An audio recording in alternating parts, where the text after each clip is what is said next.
While it is surreal to think that Zool ReDimensioned is receiving ongoing updates, it's just really humbling to know that a remake of a 30-year-old game is continuing to receive support in 2023. But before I talk about what came in the most recent update, I actually want to take a slight detour to talk about why the PlayStation port that just came out is such a big deal. What makes Zool on PlayStation such a big deal is originally it was meant to happen sooner, specifically on PlayStation 2 in the early 2000s. However, that project was being handled by Data Design, and because the quality of what was being produced was not up to par with what was expected, the assets instead got split into 4 different games: Gingerbread Man, Anubis 2, Myth Makers, and Rock and Roll Adventures.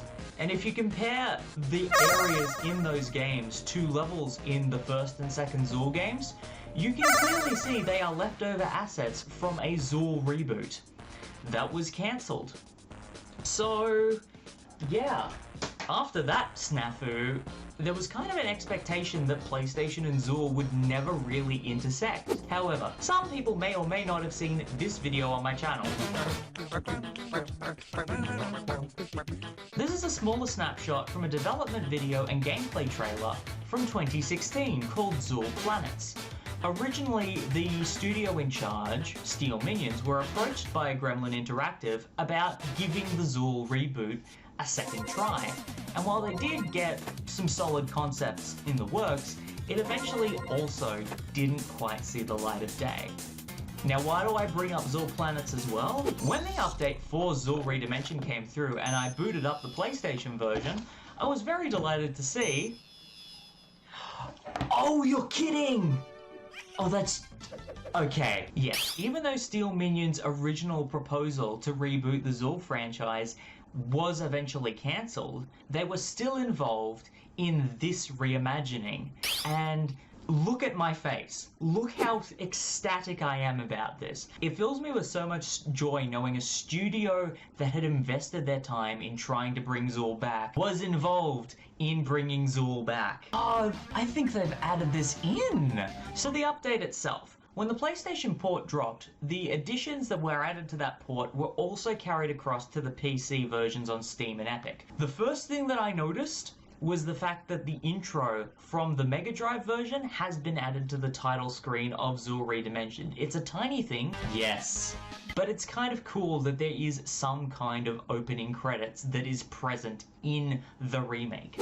So what about control and accessibility options? Well, there's quite a number, and the first one that grabbed my attention was the contrast slider, because it allows you to set the brightness of foreground, background, and interactable objects. One big issue with the Mega Drive version is it blends a lot of the color brightness from foreground and background together, meaning you have a similar issue to what I have with Smash Bros. Stage Builder, which is that I confuse background objects with platforms I can stand on and often fall into the abyss. It's not a game-breaking problem, but it is a problem I run into, so knowing that there's an accessibility option in Zool to avoid that is nice. Now, the reason I'm holding the DualSense is because I noticed the PlayStation version had a lot more rumble functionality compared to the PC version. Normally on Steam I have the rumble turned off, so I didn't actually notice, but on PlayStation I noticed that when I had the low health warning turned on.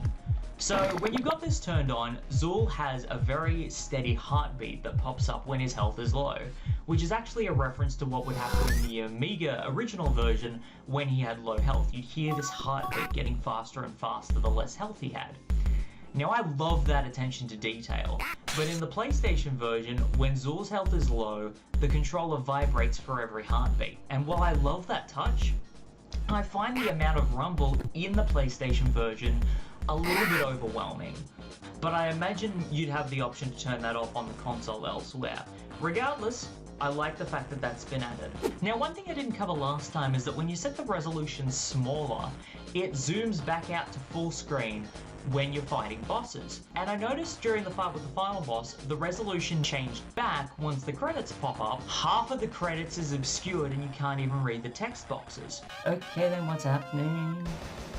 Oh, is it not giving me the text boxes because of the resolution? Interesting. I shall let the people know. that this can happen if you're playing on this resolution because it zooms in and you cannot see the text boxes at all. So I was curious if this update was going to fix that on PC and PlayStation. And lo and behold, it has. It was a small thing, it wasn't game breaking, but I was curious if it would get addressed. So I'm glad to see that got fixed. But the biggest addition in this update was multiplayer. Yes, a party mode that you unlock after beating one world in either difficulty. And the first thing I was curious about was whether this was going to have a random matchup option or whether it would be local only and online with friends.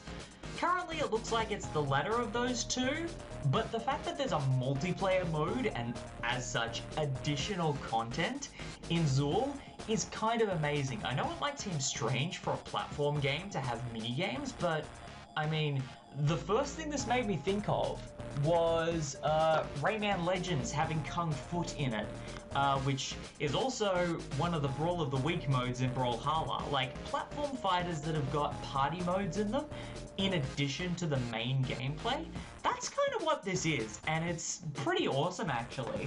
Now, while I didn't show it off during the stream, I think that's actually a folly on my part, because I didn't even think to use the controller as player 1 and my keyboard as player 2, and just play around with the modes semi-solo just to see what they were all about, because let's face it, I've been streaming for 3 hours and I was so determined to cover this the second it came out. So onto the modes themselves. 2 to 4 players dropped into a level that's a mashup of different tile sets from across the whole game, and each of the modes has a dedicated music track that plays, but also cycles through at least 4 different combinations of randomized tile sets for the maps that it sends you to. Not to mention, on top of the little indicator that you can turn on above your player, you get to also customize the little fursuit hoodie that Zool is wearing. And each hood produces different sounds when they get hurt, or for example, they hit certain point goals. Don't play as the eyeball, you make disgusting noises. The important thing that is consistent regardless of what mode you're playing is the controls and what you're going to be dealing with. You've pretty much got Zool's entire arsenal from ReDimensioned mode, meaning you have your double jump, your spin, your stomp, but you don't have the option to shoot. Instead you do just a short range punch, which again, without the shot doesn't have the best accuracy, but you can still slide. So now it literally is just like playing Rayman unequipped in Brawlhalla. You've got 3 different game types with a 4th option to just shuffle through one of those 3 randomly. Zool's Gold, which is always accompanied by Sonic Basher. You're thrown into a level and you have to collect 10,000 points worth of collectibles. Point values of 100 for every small pickup and 1,000 for the big pickups. And yes, just like the level tile sets, they can be completely random compared to the level that you're in. You could end up with sunflowers in Music World, or you could end up with cookies in the middle of Funfair World. This is terrifying. This is terrifying. Oh my wow. Rule of Zool. A nice play on words given that you're chasing after a crown. You get a crown, and then you just have to hold on to it while the counter goes up until it hits 100%. And because this one isn't collectibles dependent, it means the main thing you're going to be dealing with are enemies on the levels instead. Oh my. Go away. And Ball Brawl, not to be confused with Kirby Mass Attack's Brawl Ball, which I've done multiple times while writing the script. Effectively, this game's equivalent of Kung Foot. You attack a ball, you knock it into a goal, you get 3 points before the other players. And honestly, the most fun thing about this mode is just playing around with the physics to just see where the ball is going to go.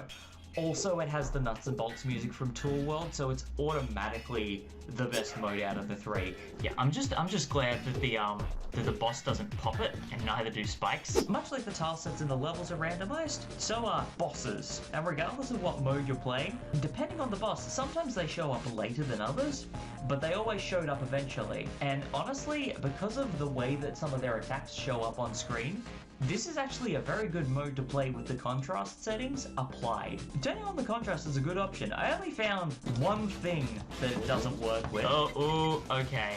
But if that's the only complaint I can have for it, I think I'm doing pretty good. Yeah, okay, now I see the problem. Because it makes it a lot easier to tell when an enemy is attacking you and when their attacks may blend in with the background, because once a boss enters the screen, they become the camera focus. And they do some interesting things they don't do in the regular game. Oh golly, he's the size of the whole screen.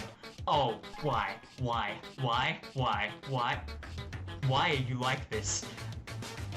Why are you like this? Once you hit the point threshold, that game ends and it goes to the high score screen. This is so stupid, I love it. And it might just be me, but I think depending on how consistently you win games, the more cluttered and chaotic the high score screens tend to get. And the carrot as well, are you going to do that? These results are so silly. Now, what is very confusing is the fact that only the PlayStation version so far has the 6 additional trophies that are for the party mode. To be fair, the PlayStation version did lose a couple of achievements that are in the PC release, but one of them is tied to playing the original Mega Drive version, so it's kind of understandable. That doesn't jump across to the other platform as easily. However, thanks to those achievements, for example, I did find out things about the game I didn't realize initially, like, for example, if you have Max the Robot show up on a map in Zool's Gold, and he opens up his chest and it's green instead of red, you can slide into it and he drops more collectibles. That's pretty cool. I only knew about that because there is an achievement for doing that. The rest of the achievements are just mostly in terms of high scores, you know, playing Brawl Ball with 3 players, playing a 2-on-2 match, and winning, but your teammate gets none of the points for your side, or literally just winning party mode 7 times in a row. So I was only able to get it working on PC, and that was surprisingly easy by comparison. So I don't know, maybe these achievements would be too easy to get on Steam. Regardless, this is a stupidly fun mode, and I was able to easily lose about 2 hours worth of recording time just getting footage for this update. I really like this update, and I hope there's more in the future. So yet again, I can highly recommend playing Zool ReDimensioned, regardless of what platform you play it on. Next time we come back to this game, we'll be making our way through most of the main versions and doing some comparisons. Until next time, this has been Saxdude26, and I'll catch you later.